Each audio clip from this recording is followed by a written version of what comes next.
Other shows we have for you to enjoy at myclassicradio.net. The Avengers was most certainly not a household name in South Africa prior to the radio series.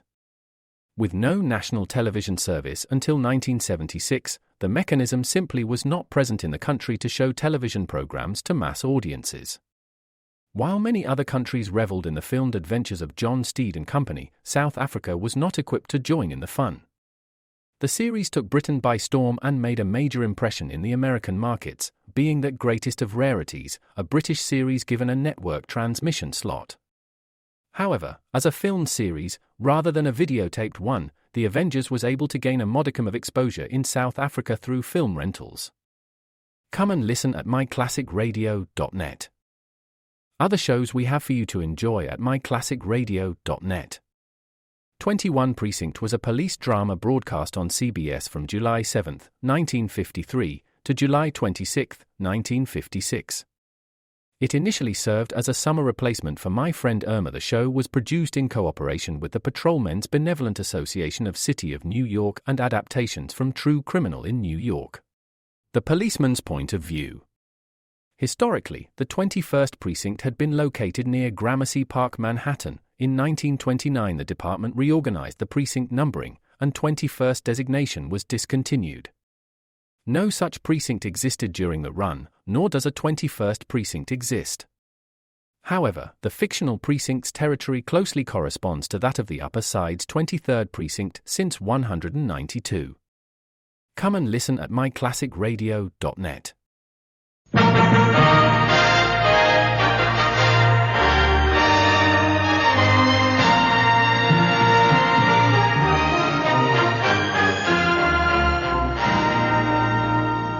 We present Nigel Anthony in The Hornblower Story, adapted from 4 of the C.S. Forester novels by Val Gielgud. Part 2, from Mr. Midshipman Hornblower, The Cargo of Rice.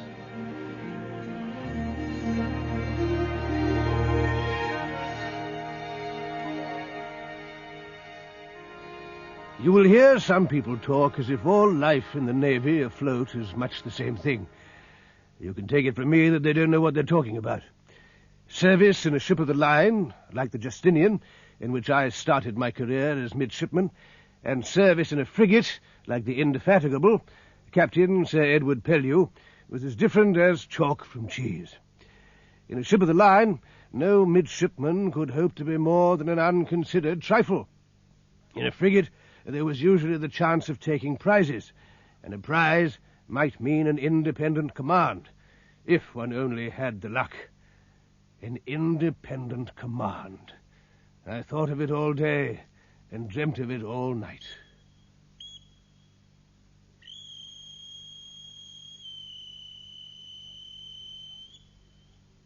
Indefatigable was pounding through Biscay in a heavy sea and under a strong breeze. The waters of the bay were dotted with white sails, the sails of the stragglers from a French convoy, trying to make their home ports, while out in the Atlantic their escorting fleet was at grips with our own.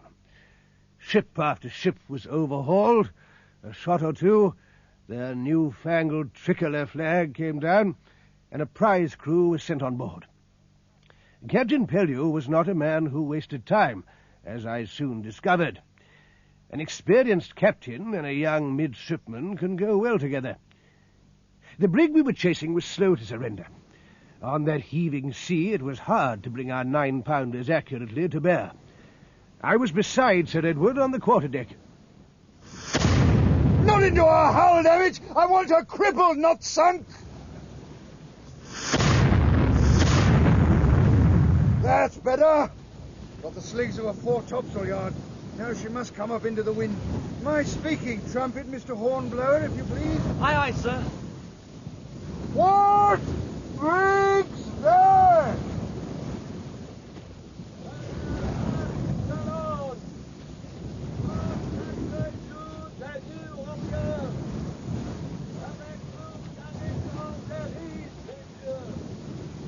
What does the fellow say? Mary Gallant of Bordeaux. 24 days out from New Orleans with rice. Oh, rice for revolutionary France, eh? That'll sell for a pretty penny when we get her home. 200 tons, I'd say. crew, 12 at most. She'll need a prize crew of 4, a midshipman's command. See what you can do, Mr. Hornblower. Me, sir? Take 4 men of the cutter's crew and board that brig. Mr. Soames will give you our position. Take her into any English port you can make and report there for orders. Aye, aye, sir.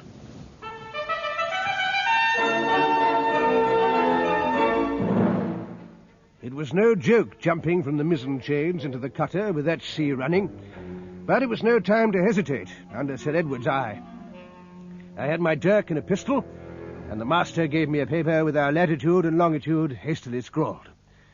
By nature, I was always ungainly and awkward, but better make an exhibition of myself than delay indefatigable any longer. I jumped, and cannoned clumsily into the lieutenant in the stern sheets. What the deuce do you want, Hornblower? Sorry, sir. Orders. Would you take me to the brig, sir? You taking charge of her? Yes, sir.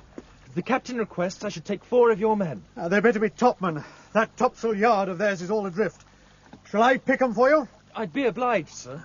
Jones, Baker, Grant, and Matthews. Keep 'em away from drink and they'll be all right. And watch the French crew, or they'll retake the ship and land you in a French jail. Aye, aye, sir. Lay to there, Matthews, lay to! The first thing that struck my eyes as I boarded the French brig was the profusion of bottles. There was a pile of them around the hatch cover. Others were rolling about the scuppers. Matthews, evidently the accepted leader of the men from the cutter, regarded bottles and Frenchmen alike, with a contempt he did not try to conceal.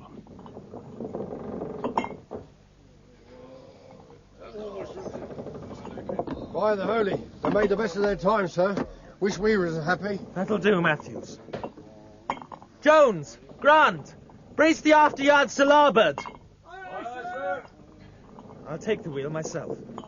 You're rated petty officer, Matthews. Get to work at once and clear away that raffle forward. Aye, aye, sir. Get that jib in before it floats itself to pieces! Aye, sir. We'll need more hands than we have, sir. Can I put some of the Frenchies to work? If you think you can, and they're sober enough. I'll work 'em all right. Drunk or sober, sir. Very good, carry on. We'll square away. What's your course, sir? For England. Northeast by north. Oh, Matthews. Sir? One of those shots we fired. Looked as if it held her. What's the damage? Don't rightly know, sir.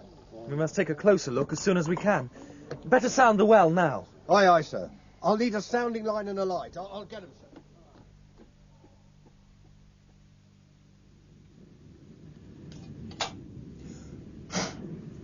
All right that I can see, sir. Not a drop. Dry as yesterday's panicking. You're certain?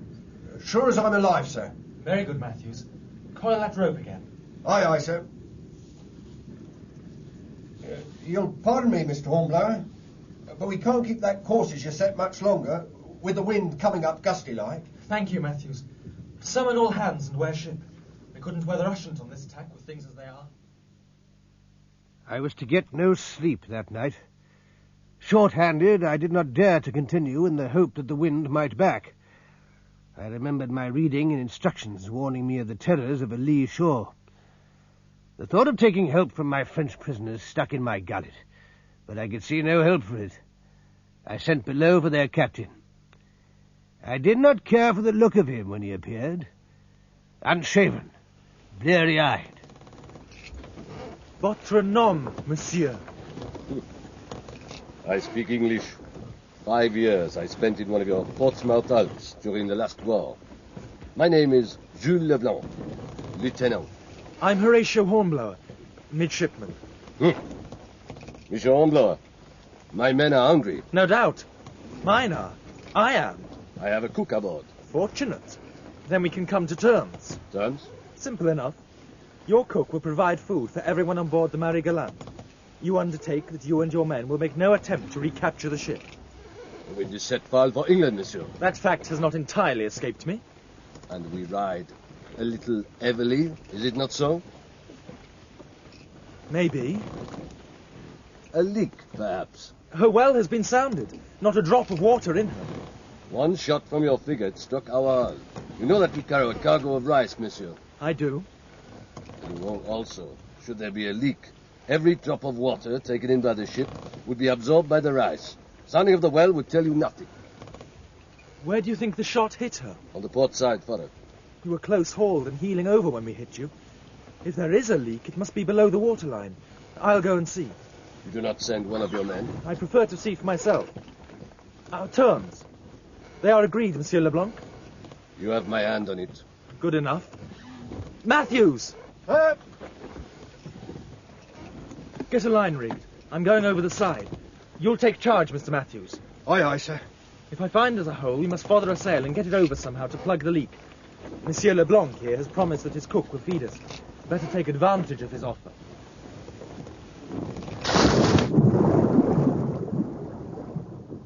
The wave closed over my head like a momentary death.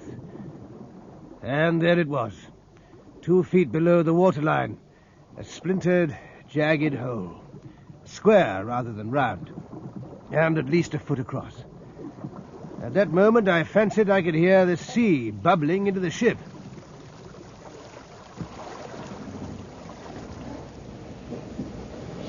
So you were right, sir. The Frenchman was right, Matthews. That leak must be plugged, and we've little time to spare. I doubt if we've time at all, sir. What do you mean? Look there, sir. That deck seam, and the pitch bulging out of it. Mon Dieu! The cargo, it increases itself. What the devil do you mean? It's the rice, sir. The water's got into it, and it's swelling. It'll burst the ship's seams open, sir. And the sooner we get a sail over the leak, the better, Matthews. If it's possible, sir. Of course it's possible. I said she was riding heavily, monsieur. Now you can see. She's already much lower in the water. You keep an eye on your own people, Monsieur Leblanc. We cannot afford any panic.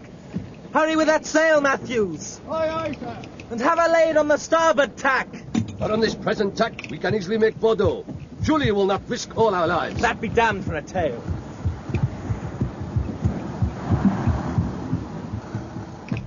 I beg your pardon, sir. Don't like the feel of her. She's settling down.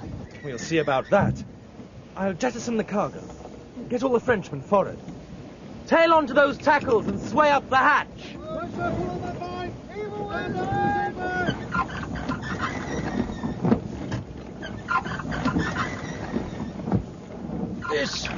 This is madness.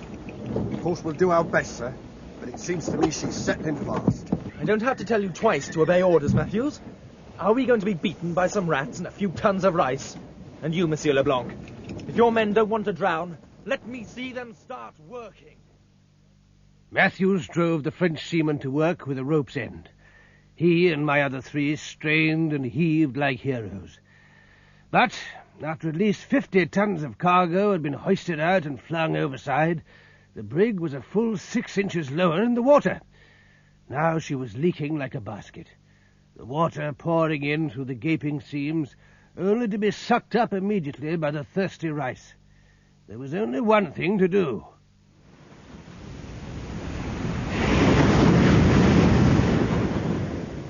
Matthews, prepare to abandon ship. Aye, aye, sir. Grâce à Dieu. Best find yourself some warm clothes, Mr. Hornblower, sir. I've been once in an open boat for 10 days. Thank you. Think of yourself. And Matthews, see what you can find. Navigating instruments, charts, a compass. Aye, aye, sir. Monsieur Leblanc, What can I do? we shall be 17 in all. Heavy manning for your wretched little boat. See that your men lay hands on all the food and water they can manage. At your service, monsieur. Yeah? You'll take the tiller, Matthews. You'll handle an overloaded boat better than I can. I shall leave the ship last, of course. Too bad we couldn't save her, sir. Just so. Now, get along. Aye, aye, sir. The brig was now so waterlogged that it was almost easy to step down from her deck into the boat. I looked back as we pulled away. The Marie Galante had acquired a sudden list. Then she righted herself, her deck nearly level with the sea, and sank almost on an even keel, her masts slowly disappearing. For an instant, her sails gleamed under the green water. She's gone, Mr. Hornblower. Yes, she's gone. And I'm thinking. Yes, sir? My first independent command. It It's the luck, sir. You're right, Matthews. It's the luck. What's the use of thinking about it? She's gone. At any rate, we're still alive. That's about it, sir. We're alive. There's usually a funny side to things. Funny, Mr. Hornblower? Begging pardon, but what's so funny about this lot? I'm going to be sick. Shift out of my way, Matthews, will you?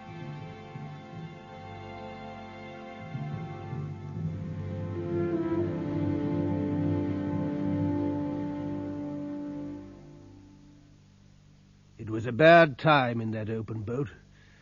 As bad a time as I can remember in all my years at sea. The Frenchman huddled in the bows, Monsieur Leblanc amidships by himself, my 4 men with me in the stern. 2 nights without sleep, wet, cold, and that damned seasickness of mine. Not to speak of the thoughts which nagged me of how I'd lost my first command. At 17, you let these things get under your skin. A biscuit of hard bread and half a pannikin of water didn't offer much in the shape of consolation. Mast step, sir. Lucksail bent and ready to hoist. Wind's backing westerly a little, Matthews. We'll make sail. You'll keep the tiller. Baker, take the sheet. Close hold on the port tack. Close hold it'll be, sir. Where do we go, monsieur? North. But the wind is fair for Bordeaux. By tomorrow we could be there. Why should we go north? Because we're bound for England. England? It'll be a whole week, even if the wind stays fair, in this so crowded boat. It is madness. Should there be a storm? Then we shall drown together. Let me tell you once again, Monsieur Leblanc, that I do not intend to rot for years in a French prison. But I insist that you head for Bordeaux. It would be hard to miss you at about 5 feet. There is a second pistol in my belt over my left hip. Take it, Matthews. Got it, sir. Begging your pardon, but hadn't you better cock yours? You will please point that pistol another way. I only want to make it quite plain that if you, or any of your men, makes a threatening move, my petty officer or I will shoot. Monsieur Hornblower, I beg you to listen to me. As I told you, I was in prison in England during the last war. It is not an experience I wish to repeat. Let us come to an agreement and sail to France. We will land anywhere you choose. Then you can continue your journey freely. Or I will use all my influence to have you and your men sent back to England without stipulation for exchange or ransom. This I swear. No. Is it not a fair offer? Your government would never part with trained seamen like mine on representation from you. They're too valuable. But I assure you... It is also my duty to see that your trained seamen do not return to France. That is your final word? Yes. Shall I clout his jaw and shut him up? That'll not be necessary, I think, Mr. Matthews. At least, put your pistol away. It is dangerous. You give me your word that you will do nothing to interfere with my command of this boat? I swear it. And your men? I undertake for them. Very well.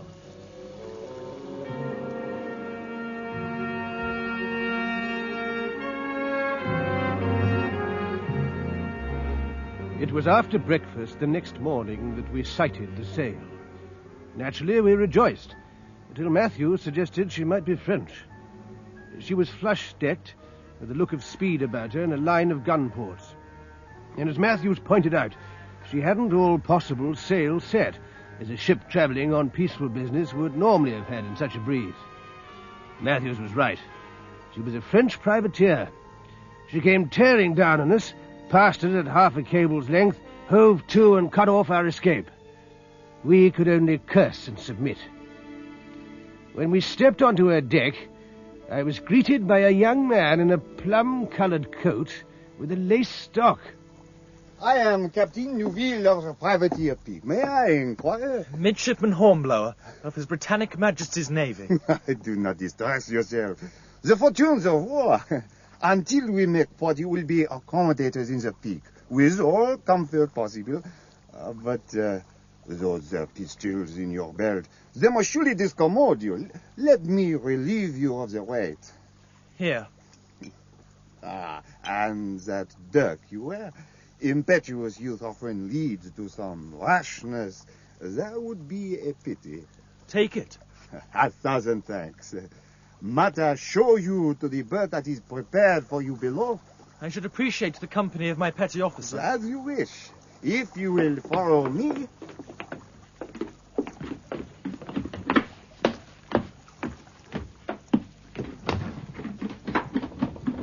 Our market in San Domingo has been closed by recent events. I converted the peak into a privateer so that I might still draw my dividends. Also, under our noble committee of public safety, I found Paris an unhealthy spot for a gentleman. So I choose to command myself. I expect you know your own business. I think so. Here are your cuts. Should the ship go into action, the hatches above will be battened down. Otherwise, you are free to move about as you will. I would only add that any attempt by prisoners to interfere with the working or welfare of the pig might be deeply resented by her crew. They serve with me on shares, you understand. Anyone seeking to endanger their freedom or their dividends might easily find himself overboard. You are very frank, sir. It is well we understand one another. Now, is there anything further I can provide for your comfort? Apart from the society of your excellent petty officer. Pray, step inside. Thank you. Something to read? If you can refresh. I can. I have some professional books. I recommend to you Lebron's Handbook on Seamanship. That will do very well, monsieur. I may rely on your care for the welfare of my 3 other men. Oh, if Master Guest takes a turn at pumping out the ship. I protest, sir. That sort of menial work. We will not discuss it, if you please. Damned mincing fellow. I'll get my hands on him by and by, sir. You will keep your hands to yourself, Matthews, unless I tell you to the contrary. Aye, aye, sir. Begging your pardon, Mr. Hornblower, but being in here with you like this, sir... I like company. Don't you? But you an officer, sir? It is perfectly fitting, Matthews, and it is my responsibility. Very good, sir. This is the soft of the 2 cots, sir. And I'll take the other. Damn it, Matthews. If only I'd had the sense to get that shot hole in the Marigoland plugged a bit earlier, we shouldn't be in this pickle. Hardly your fault, Mr. Hornblower. Incompetence is always a fault. And it looks as if I shall pay for it by celebrating my 18th birthday in a French prison. It was a damnable situation, with little to do but brood on my failure which had brought me to this fix. For days we cruised in the channel approaches and saw nothing but a tossing waste of water.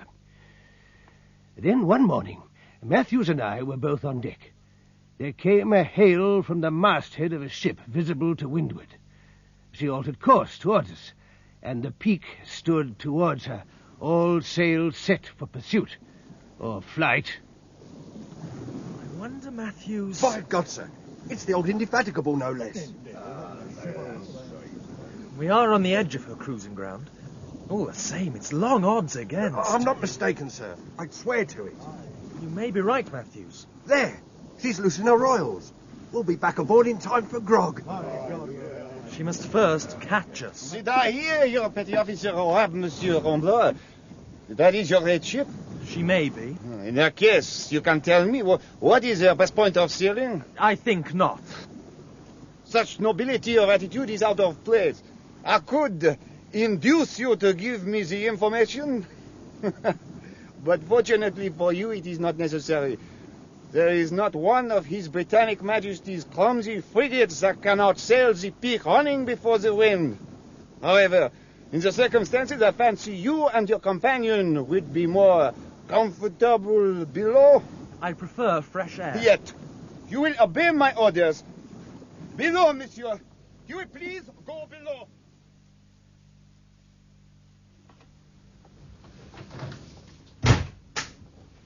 Matthews! Aye, aye, sir. That door in the after bulkhead. Did you see it when it was unlocked? No, It gives onto the bosun's store. Paint, Matthews, paint! that door's 2 solid slabs of wood, sir. Don't make difficulties, Matthews. Take off your jersey. My jersey, sir? And don't ask damn fool questions. Now, unravel it. Then slash open that cot's mattress and scoop out the ticking. And here's a use at last for Monsieur Lebrun's treatise on seamanship.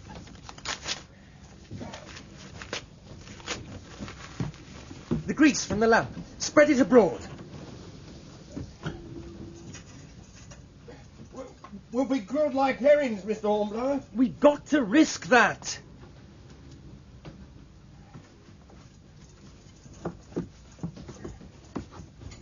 Get up on deck again. We was ordered below. Get on deck. Argue. Do what you like or what you can, but stay there. What about you, sir? Do as you're told. I'll join you in a minute or two. Jump to it, Matthews. I was committed. I grabbed the lamp and smashed it onto the torn paper and scattered straw. The flame caught, spread and flared. I followed Matthews. On deck, Noville was watching the helmsman with occasional glances aloft to see that every sail was doing its work. The men were at the guns, 2 hands heaving the log. How much longer would I have? As it turned out, it was long enough. Nothing was so feared in our wooden ships as fire. A rush of flame shot through a cabin skylight.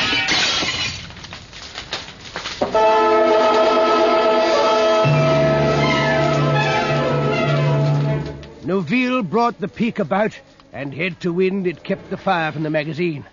The other sails did not catch. For all that, the peak was helpless. She could neither fight nor run. Captain Pellew had seen the smoke and drawn his conclusions. The Indefatigable tore down, the white wave foaming underneath her bowsprit, and hoisted out her boats a cable's length to windward. The tricolour flag fluttered down. It remained for me to face Captain Sir Edward Pellew, and, as I went aboard Indefatigable, I could have wished myself elsewhere. Glad to see you aboard again, Mr. Hornblower. Thank you, sir. That privateer, I know something of the self-styled Captain Noville and of his record. A private menace and a public danger, Mr. Hornblower. Yes, sir. You agree with me? I was his prisoner, sir. How did he treat you? I've no complaints for myself. Your men? He might have treated them better. Quite so. I should have expected as much. Well, with a little hard work, the Peak can be repaired, sent to England and then to sea again. What is more important, she's no longer available in French hands to prey on English commerce. As for yourself, Mr. Hornblower... I cannot excuse myself, sir. The Mary Gallant had been holed below the waterline when I boarded her. I should have realized... Mr. Hornblower, pray do not make a great fuss about very little. I beg your pardon, sir. The Mary Gallant was damaged by gunfire before she surrendered. No one can establish now whether that damage was small or great. I sent you aboard with a prize crew of 4. They were all I could spare. You did what you could to save her. You failed. The responsibility was mine, sir. It was also mine. Furthermore, Mr. Hornblower, it was more important that France should be deprived of that cargo of rice than England should benefit by it. You are indulgent to me, sir. Am I indeed? That is a matter for my lords of the Admiralty. Sir. In reporting the matter, I shall of course bring to their lordships' attention the circumstances of the taking of the Peak. In that case, also her capture is of considerable benefit to our country. If you say so, sir. I do say so.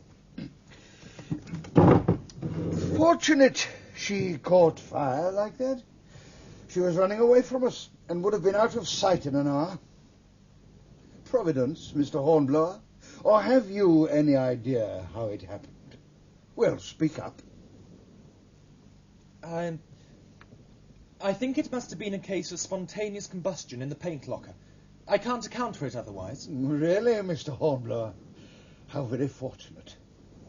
Tell me, are you sure that you did not, let us say, nudge Fortune's elbow?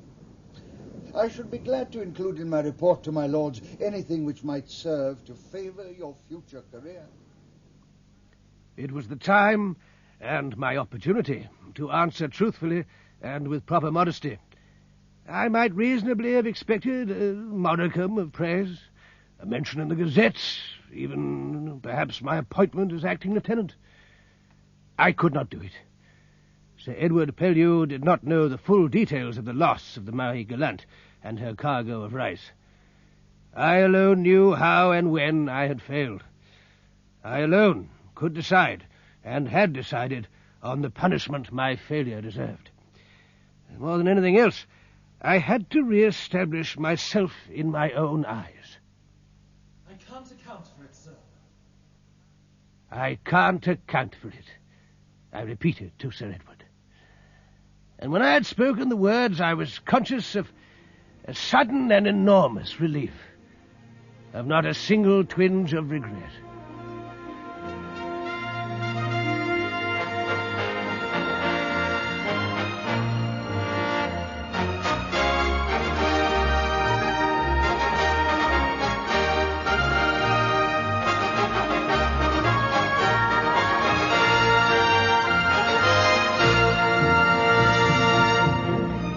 In Part 2 of the Hornblower story, you heard Nigel Anthony as Lord Hornblower, the narrator, with Nicholas Fry in the role of Horatio as a youth. Captain Sir Edward Pellew was played by Ronald Herdman, Able Seaman Matthews, David Miller, Captain Leblanc, Ron Davies, Captain Nerville, Peter Bell, and a Lieutenant, Joe Cook. Location recordings were made by Christopher Hayton Webb and David Fleming Williams aboard the ketch IP Torso.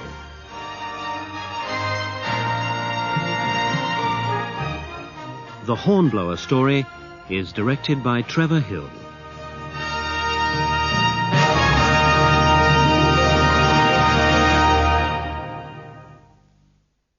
Susan, it's so great to finally be able to get together again. Oh, it sure is. And I really appreciate you picking up the bill. I'm happy to. I've got the extra cash. Since we've all been driving so much more again, I've been using Get Upside, the free gas app that pays you cash back for every gallon of gas you buy. Wait a minute. Are you saying you actually get paid cash when you buy gas with the Get Upside app? Yes, up to 25 cents a gallon. Cash back every time I buy gas. Does that actually add up to anything? Some months I make $200 to $300. Wow, that's serious extra cash. I'm downloading the free Get Upside app now. Download the free Get Upside app now in the App Store or Google Play to save up to 25 cents a gallon when you buy gas. Use promo code MONEY for a 25 cents a gallon bonus on your first tank. That's up to 50 cents a gallon on your next fill-up. You can cash out anytime to PayPal or an e-gift card for Amazon and other brands. Just download the free Get Upside app and use promo code MONEY for a 25 cents a gallon bonus on your first tank. That's code MONEY.